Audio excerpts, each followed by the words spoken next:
How everybody doing tonight, ladies and gentlemen? Man, what a game. Jesus Christ, man. 39-34. Ole Miss upsets Georgia. So now we had freaking Ohio State, Alabama, and Georgia all get sent home. What a crazy game, man. Holy free holies, back and forth. It seemed there that for a while that Georgia was going to have it when it was like freaking 21-12. They do the fake punt. You think that finally Ole Miss is broken hearts. They're missing their coach. A lot of times when your coach quits on you, you're kind of mentally checked out. But this team just did not quit even when they fell down like 21-12. They just didn't quit, man. Fucking got back in this game, man.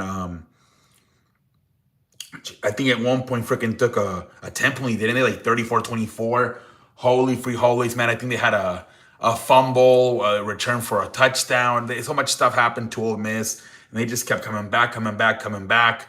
And they're at the end, man. What the hell was that, man? 37-34. They kicked the ball off to Georgia with a few seconds left. And I don't know what the hell that was. Was that even a freaking safety? They call it safety, but then they say that because it's a safety, they have to do an onside. Ohio State gets to kick it back, so they decide to do an onside kick. Freaking they end up recovering it, and then oh my lord, Ole Miss probably knew that. They're like, oh, there's 1 second left, so they let freaking Georgia recover it. But then freaking Georgia gets to run one more play. It was chaos, man. If Georgia would have found a way to win that game at the end, holy free holies, it would have been a really bad look for the NCAA, man. It would have been a horrendous look. I think a lot of people would have checked that mentally out of the NCAA, man. That would have been horrendous if somehow Georgia would have won that game at the end with those laterals. That was a bad look, man. I think of 2 or 3 different times they already had the stage ready to present the trophy to Ole Miss, and they got sent back. It was a terrible look. It would have been even worse if somehow Ohio State would have, Georgia would have won the game, man. Holy free holies. Let's look at some of the stats, man. Chambliss, 45 passes completed, 30 of them, 262 yards, 2 touchdowns. They ran for 111 yards to the team. Kenwin Lacey, 98 yards, 2 touchdowns. He had a pretty good game tonight. Harrison Wallace, 9 catches, 155 yards, 1 touchdown. Kalen Sashawn scrambling, 7 catches, 123 yards. Savion Lee, 4 catches, 19 yards. What a game this was, man. For Ohio State, for Georgia, Connor Stockton, 31 passes completed, 18 of them, 203 yards, 1 touchdown. As a team, they ran for 124 yards. Nate Frazier led the way with 85 rushing yards. Sakria Branch led the way with 8 catches, 67 yards, 1 touchdown. But, man, what a freaking game this was, man. It really was a hell of a game, man. Holy free holies, man. But both the quarterback throwing for 263, and then the running back, Cowan Lacey, running for 98 yards. And it was just a whole team effort by Ole Miss. It really was, man. And you're starting to see this, man. A lot of upsets, man, now. And with the NCAA, who would have thought we got the 6th seed versus the 10th seed? Ole Miss versus Miami in the Final Four. The other one's gonna be another upset, right? Oregon upsets Texas Tech, so it's gonna be the number 1 seed Indiana versus the number 5 seed Oregon. So we're starting to get that little March Madness feeling to this thing, right? Interesting. There's probably gonna even add more teams. The only problem they have is that because the NFL wants to play on Saturdays in the final few weeks, they kind of don't know where to put these games.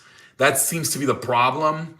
But I wouldn't be surprised if they go all the way up to like freaking I don't know, 16, 18 teams. I wouldn't be surprised. Maybe 20, who knows? But the problem is they don't know. They have to find a way to squeeze them in there, right? They literally went up against the NFL that first Saturday, and then now they're using Thursday Night Football since NFL's finished with Thursday nights. Now they're starting to, I think next teams are, I think, Thursday and Friday. So they're making it work. But I think obviously the most ideal thing would be for all these playoff games to be played on Saturday. Um, but it is what it is, man. But holy free holidays, man. All these damn upsets, man. I can't believe it, man. Freaking Ohio State, Alabama, and Georgia all get eliminated. Holy free holidays. I can't believe it, man. These playoffs have been really good. And there's been some blowouts like today, freaking Indiana and Alabama. Indiana by much superior team. Alabama did not belong on that field tonight. I think the final score was like 38-3 or something. It was terrible for Alabama. And then the other game, Oregon, Texas Tech. Texas Tech, man, as good as their defense is, holy free holies. That quarterback in that offensive, oof. I felt, what was it, like 3-4 turnovers? I felt so bad for the Texas Tech defense, man. I think it was like fucking what was it, like 6-9-0 at halftime. They finally, I think they fumbled or intercepted it, and right on the fucking 10-yard line, and obviously they scored a touchdown. Oregon couldn't score touchdowns. They were getting a bunch of field goals. Like that first touchdown they got because Texas Tech put them, oh my Lord, Texas Tech, man. That quarterback was horrendous, man. Oh my Lord, holy free holidays. I couldn't believe James Madison scored 31 on Oregon. And freaking Texas Tech couldn't do shit.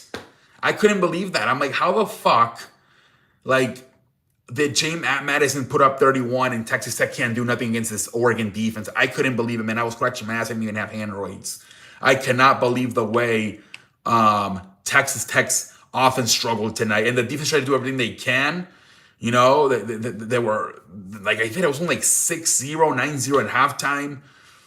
Oh, man, it's so disappointing, man, but it is what it is. Oregon advances. They will play Indiana. And then on the other side, you have Ole Miss versus Miami.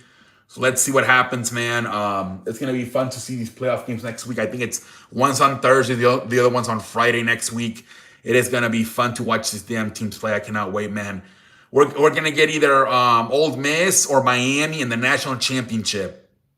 I don't know about you, but that gives me March Madness feel.